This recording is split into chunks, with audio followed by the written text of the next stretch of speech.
الحمد لله الأكبر والصلاة والسلام على رسول الله الذي قد علمنا كيف نصلي ونعبد على الله الأكبر. أشهد أن لا إله إلا الله وحده لا شريك له وأشهد أن محمدا عبده ورسوله صلى الله عليه وسلم لا نبي بعده. اللهم صل وسلم على محمد وعلى آله وصحبه أجمعين. أيها الحاضرون رحمكم الله، أوصيكم وإياي بتقوى الله فقد فاز المتقون. اتقوا الله حق تقاته ولا تموتن إلا وأنتم مسلمون. قال الله تعالى في القرآن الكريم: نعوذ بالله من الشيطان الرجيم. بسم الله الرحمن الرحيم. إنا أعطيناك الكوثر فصل لربك وانهر إن شانئك هو الأبتر. صدق الله العظيم. Bapak-bapakku, saudara-saudaraku kaum muslimin, jemaah-jemaah rahimakumullah. Syukur alhamdulillah, kembali kita ungkapkan kehadiran Allah Subhanahu wa taala. Alhamdulillah, Allah masih anugerahkan kepada kita kekuatan iman dan fisik kepada kita semua, sehingga dengan kekuatan fisik kita sanggup melangkahkan kaki, mengayunkan tangan. Dengan kekuatan iman kita mampu meninggalkan aktivitas duniawiyah kita, pekerjaan kita yang sedang menumpuk, warung dan toko kita yang sedang ramai pembelinya, anak-anak kita yang sedang lucu-lucunya. Kita tinggalkan semua itu untuk hadir di rumah Allah ini dengan niat ibadah kepadanya. Dan kita akan selalu berharap semoga kehadiran kita yang sejenak di sini benar-benar ada nilai ibadah di sisi Allah hendaknya. Amin ya rabbal alamin. Kemudian salawat dan salam kita doakan juga kepada Allah, semoga tetap tercurah kepada baginda Rasulullah Muhammad sallallahu alaihi wasallam. Allahumma salli ala Muhammad wa ala ali Muhammad. Bapak-bapakku, saudara-saudaraku kaum muslimin, jemaah-jemaah rahimakumullah. Pada Jumat kali ini kita akan coba melihat kembali firman Allah Subhanahu wa taala dan salah satu surat terpendek di dalam Al-Qur'an, surat yang istimewa dalam pandangan Allah Subhanahu wa taala dan Rasulnya, surah Al-Kautsar.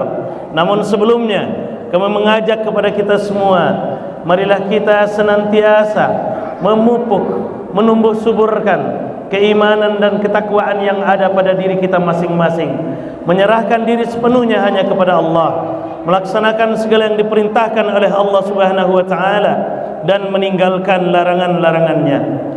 Bapak-bapakku, saudara-saudaraku kaum muslimin, jemaah-jemaah rahimakumullah. Insyaallah lebih kurang 43 hari lagi atau 45 hari lagi kita akan berada di bulan yang sangat mulia, dimuliakan oleh Allah, dimuliakan oleh Rasulullah sallallahu alaihi wasallam, dan dimuliakan juga tentunya oleh kita umat Nabi Muhammad sallallahu alaihi wasallam. Bulan Zulhijjah yang di dalamnya ada hari raya terbesar dalam kalangan umat Islam.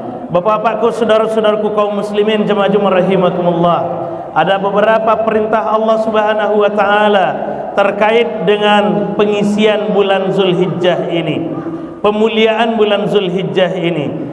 Bagi yang di antara kita yang diberikan kesempatan dan kemampuan oleh Allah Subhanahu wa taala, kita diwajibkan untuk menunaikan ibadah haji ke Baitullah Al-Haram. Namun bagi kita yang belum diberi kesempatan oleh Allah untuk hadir di Masjidil Haram, beribadah bersama jutaan umat muslim sedunia di ranah Minang kita, di bumi pertiwi kita, di negeri tercinta kita ini, kita rayakan juga tetap Idul Adha. Dengan cara apa? Melaksanakan salat Idul Adha, bertakbiran, memuji, mengagungkan Allah, dan berkurban, mempersembahkan ibadah kurban terbaik di sisi Allah Subhanahu wa taala. Bapak-bapakku, saudara-saudaraku kaum muslimin, jemaah-jemaah rahimakumullah.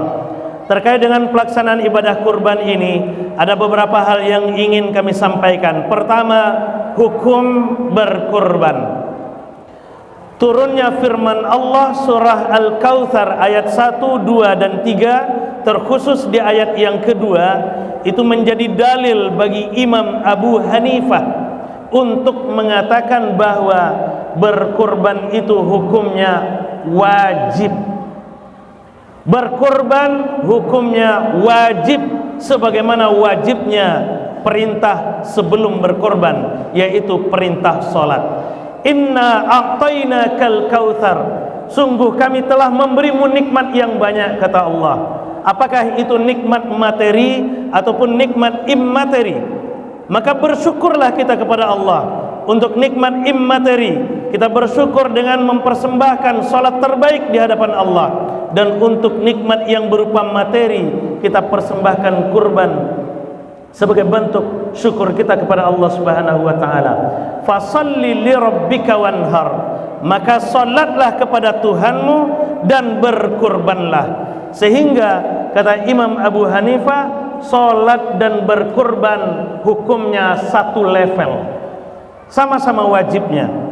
Hanya saja barangkali dipersyaratkan oleh Imam Abu Hanifah bahwa wajibnya berkurban itu tergantung kesanggupan. Bagaimana kesanggupannya nanti akan kita sampaikan.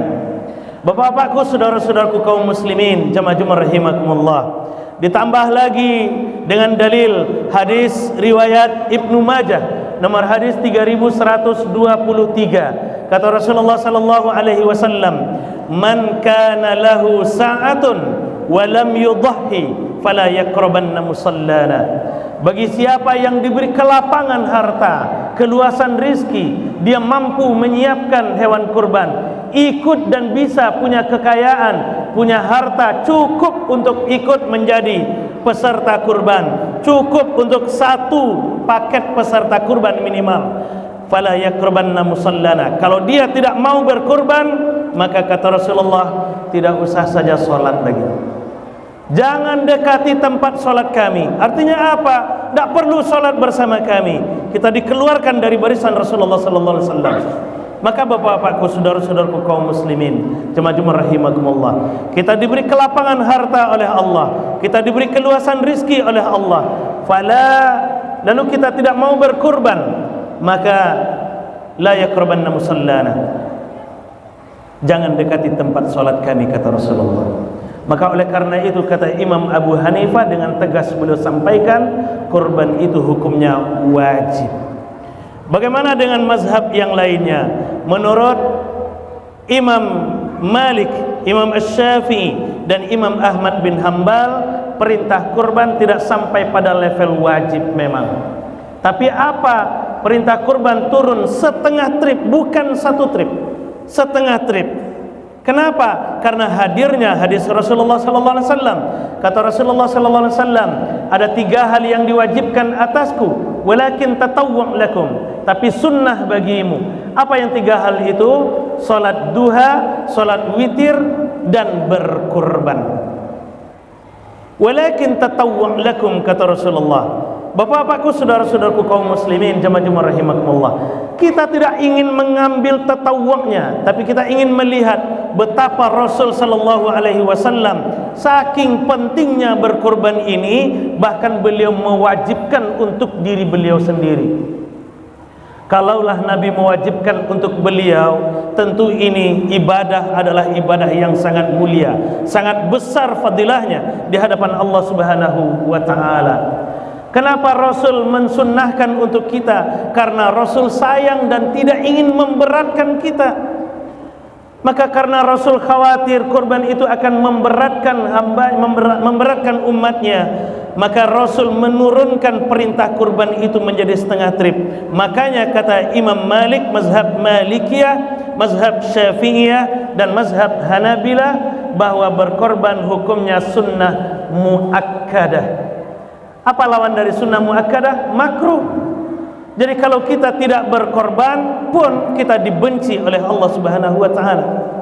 Bapak-bapakku, saudara-saudaraku kaum muslimin, jemaah rahimakumullah. Kita kembali lagi kepada siapa Lalu apa standar mampu bagi Imam Abu Hanifah dan standar mampu bagi imam-imam mazhab yang tiga laginya ini? Kata menurut Imam Abu Hanifah, sanggupnya seseorang itu berkorban apabila ia punya harta dan hartanya itu cukup untuk mencukupi menutup kebutuhan keluarganya 4 hari saja. Tanggal 10, 11, 12, 13 Zulhijjah. Lebih dari itu sanggup untuk berkorban, kita sudah wajib untuk berkorban. Lebih dari itu kita sanggup untuk berkorban, kita sudah sunnah muakkadah hukumnya untuk berkorban. Dan kalau kita tidak berkorban, berdosa kata Imam Abu Hanifah, dan dibenci oleh Allah kata Imam Malik, Imam Syafi'i dan Imam Ahmad bin Hanbal. Kemampuannya hanya diukur dengan kebutuhan 4 hari. Kita lihat, bapak-bapakku, saudara-saudaraku kaum muslimin, jemaah rahimakumullah. Kita dalam satu keluarga misalnya, berapa? Kita ada 5 orang dalam satu keluarga. Satu hari kebutuhan kita 100.000 misalnya. 4 hari berarti 400.000. Kita punya uang 3 juta, kurang 400.000. Masih ada uang kita 2.600.000. Sementara kurban kita hanya 2.500.000. Berarti kita sudah terhitung sanggup. Kita sudah terhitung sanggup di situ. Apalagi kalau kita misalnya di rumah kita berjejer mobil 1, 2, 3 berbagai macam merek, lalu kita tidak berkorban, betapa malunya kita di hadapan Allah Subhanahu wa taala. Bapak-bapakku, saudara-saudaraku kaum muslimin, jemaah rahimakumullah. Bahkan ada yang berkilah, "Ustaz, saya tidak mampu berkorban, Ustaz, sementara biaya kurban 2.500.000, saya tidak punya uang 2.500.000. Apakah Bapak merokok?" Benar Ustaz. Berapa satu hari yang Bapak habiskan untuk rokok? 25.000. 25.000 dihabiskan satu hari hanya untuk rokok saja.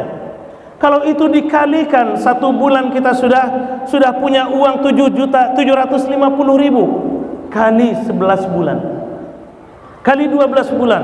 Betapa banyaknya uang yang kita bakar. Kalaulah seandainya misalnya, mohon maaf, bagi kita yang merokok misalnya, kita beralasan kita tidak punya harta sementara kita merokok, padahal rokok sudah jelas-jelas fatwa dari ulama kita, sudah jelas fatwanya ini akan mendatangkan mudarat bagi kita. Kenapa untuk berkorban kita tidak bisa? Yang jelas-jelas kurban itu yang akan menyelamatkan kita nanti di akhirat. Logika terbalik. Maka bapak-bapakku, saudara-saudaraku kaum muslimin, jemaah rahimakumullah, sekali lagi, kurban itu adalah ibadah yang sangat mulia, sangat penting, sangat besar dan sangat agung di hadapan Allah Subhanahu wa taala. Maka marilah kita berkorban selagi Allah Subhanahu wa taala masih memberikan kesempatan kepada kita. Kita tidak tahu apakah kita masih akan dipertemukan oleh Allah untuk ibadah kurban tahun yang akan datang. Mumpung kita masih diberi kesempatan oleh Allah, mari kita tunaikan ibadah kurban ini sebagai bentuk rasa syukur kita kepada Allah Subhanahu wa taala. Bapakku, saudara-saudaraku kaum muslimin, jemaah rahimakumullah. Yang kedua, kepada siapa beban wajib dan sunnah muakkadah itu dipikulkan? Kepada orang yang paling bertanggung jawab di dalam keluarga. Memang benar ada hadis dari Imam Muslim, hadis Rasulullah sallallahu alaihi wasallam dari Imam Muslim nomor hadis 1967. Kata Rasulullah sallallahu alaihi wasallam, ketika Rasulullah sallallahu alaihi wasallam berkorban, beliau berdoa, Allahumma taqabbal minni wa min ahli wa min ummati. Dalam riwayat lain disebutkan, Allahumma hadza min Muhammad wa ali Muhammad wa min ummati Muhammad. Hadis ini menurunkan hukum, konsekuensi hukum bahwa yang berkorban itu pertama hanya orang yang bertanggung jawab di dalam keluarga. Yang kedua, setiap anggota keluarga boleh ikut berkorban. Maka bapak-bapakku, saudara-saudaraku kaum muslimin, jemaah rahimakumullah, keluarlah fatwa dari mazhab Syafi'iyah, Imam Asy-Syafi'i, bahwa berkorban itu memang benar sunnah muakkadah, tapi sunnah muakkadahnya itu sunnah ain, sunnah untuk seluruh anggota keluarga, sunnah untuk setiap muslim. Maka bapak-bapakku, saudara-saudaraku kaum muslimin, jemaah-jemaah rahimakumullah, terserah kita mau mengambil pendapat yang mana. Pendapat yang pertama, yang berkorban hanya kepala keluarga saja. Tapi itu bukan berarti kita hanya korban satu paket saja. Kalau kita sanggup 2, 3, 4, 5, 7, 10 paket, ikut 10 paket dengan satu nama kepala keluarga saja, dan itu tidak masalah. Karena Rasulullah sallallahu alaihi wasallam berkorban 2 ekor kambing atas nama Muhammad, berkorban bahkan 100 ekor onta, semuanya atas nama Muhammad sallallahu alaihi wasallam. Tapi hadirnya hadis riwayat Muslim itu menurunkan konsekuensi hukum yang berbeda, sehingga Imam Asy-Syafi'i mengatakan sunnah muakkadah ain bagi setiap umat Islam. Jadi kalau kita di dalam keluarga ada 1, 2, 3 sampai 5 anggota keluarga, apakah kelima-limanya akan boleh didaftarkan jadi peserta kurban? Boleh. Silahkan daftarkan kelima-limanya jadi peserta kurban.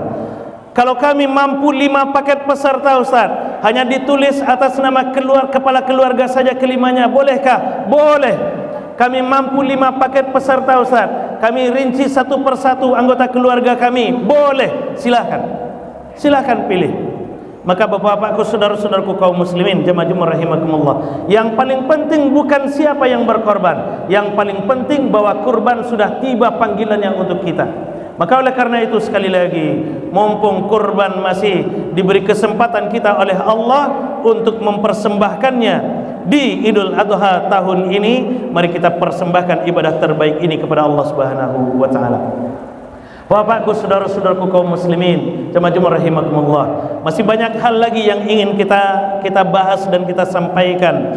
Bagaimana teknisnya? Ada yang namanya istilahnya bersyarikat dalam hal pengadaan hewan kurban, ada yang bersyarikat dalam hal kepemilikan hewan kurban, ada yang bersyarikat dalam hal pahala berkurban. Kemudian bagaimana hukum menjual kulit dan bagaimana teknis menjual kulit yang nanti akan dihalalkan menurut syariat. Lalu bagaimana hukum memberikan ujrah kepada panitia kurban, memberikan upah kepada panitia kurban, dan banyak lagi yang ingin kita bahas.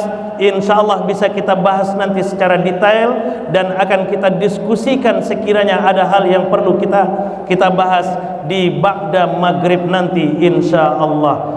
Karena waktu kita yang terbatas untuk Jumat ini, kita cukupkan sampai di sini. Fa'tabiru ya ulil absar la'allakum turhamun.